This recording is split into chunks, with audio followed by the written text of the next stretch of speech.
How to use a Walmart gift card online. Hello everybody, welcome back to my channel. This is me Pipin Basnet, and today I'll guide you on how you can use or redeem your Walmart gift card online.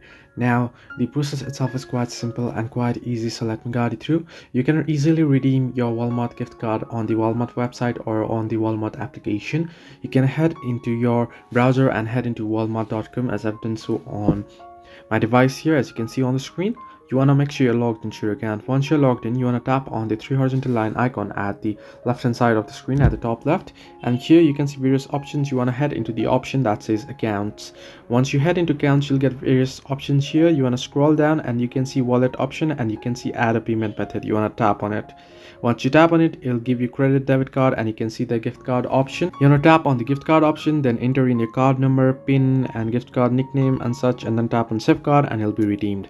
So this way you can use a Walmart gift card online. You can redeem it and you can save it to your account, and next time you make a purchase you can use it. Hope this helped you. Do like and subscribe, and do not forget to leave a comment down below if you have any further issues.